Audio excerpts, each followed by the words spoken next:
হয় শৈলসুখী। নবরাত্রির প্রথম দিনের দেবী দুর্গার প্রথম রূপ হচ্ছে শৈলসুখী। শৈলসুখী প্রথম রূপ জানো? শৈলসুখী কে? শৈলসুত মানে শৈল মানে কি? পাহাড়, পর্বত।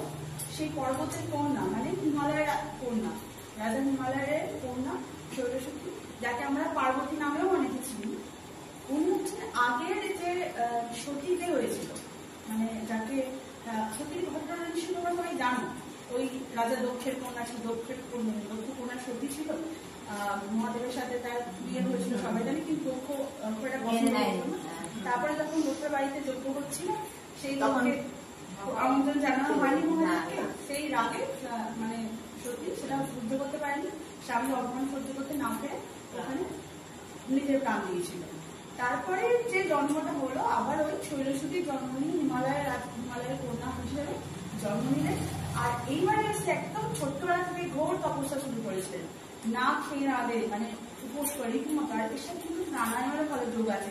ছোটবেলা দেখতে দেখতেই আমার প্রশ্ন এসেছিল মনে, যে এইভাবে যে এরকম ওই বিখ্যাত সঙ্গীতাকে বলে ওইভাবে করে যাচ্ছে, দেখাচ্ছে ভিডিও দেখাচ্ছে না, ছোটবেলায় আমরা দেখতাম যে ওইভাবে উপাসনা করে যাচ্ছে মহাদেবের, ওম নমঃ শিবায় ওম নমঃ শিবায় জপ করে যাচ্ছে, খাচ্ছে ঠিক। ওখান থেকে চিন্তা করলাম বায়ু কখনো, মানে প্রাণায়াম যেটা আমরা করি অ্যাকচুয়ালি সেটা একটা ব্যাপার, মানে ওটা প্রাণায়াম সত্যি সে কতটা শক্তি দেয়। আমার সেই ছোট্টবেলায় মনে হয়েছিল বিষয়টা, কি খাচ্ছি এতদিন না খেয়ে পরে কি জানতে পারলাম প্রাণায়ামের শক্তি, যখন আমরা নিজেরাও দেখলাম যে অ্যাকচুয়ালি তাই, মানে সত্যি তাই করা যায়। যাই হোক, সেটাও অনেক বড় কঠোর তপস্যা, যেগুলো আমাদের মতো সাধারণ মানুষ হয়তো মানে অসম্ভব মনে করি, যদিও খুশি পৃথিবীতে অসম্ভব নয়। যাই হোক, তো ওইভাবে উনি বড় কঠোর তপস্যা শুরু করেন, এটা মনে করি। তো তারপরে তো আবার মহাদেবকে পান। যাই হোক, এই এটা পাওয়া যাচ্ছে রূপটা একটু শৈলসুখীর রূপে দেখা গেছে যে, আচ্ছা ওটা আসুন, রূপে দেখা গেছে যে উনি ষাঁড়ের ওপর বসে আছে, বিষ ষাঁড় হচ্ছে ওনার বাহন, আর এক হাতে ত্রিশূল আর এক হাতে পদ্ম।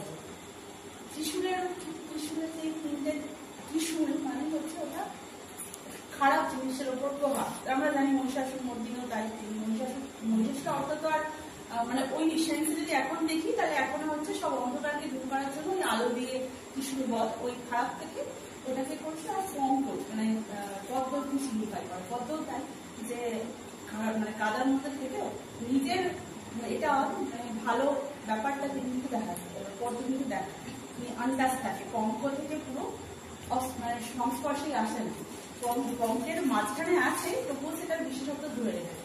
তো এক হাতে পদ্ম, এক হাতে ত্রিশূল আর সামনের উপর বসে আছে। আর শৈলসুখীর রং হচ্ছে হলুদ। আর আজকে আমি ঢুকিয়ে যাই বললাম, তোমরা বেশিরভাগ হলুদ করে রেখেছো, না জেনেই কিন্তু ব্যাপারটা হলো হলুদ।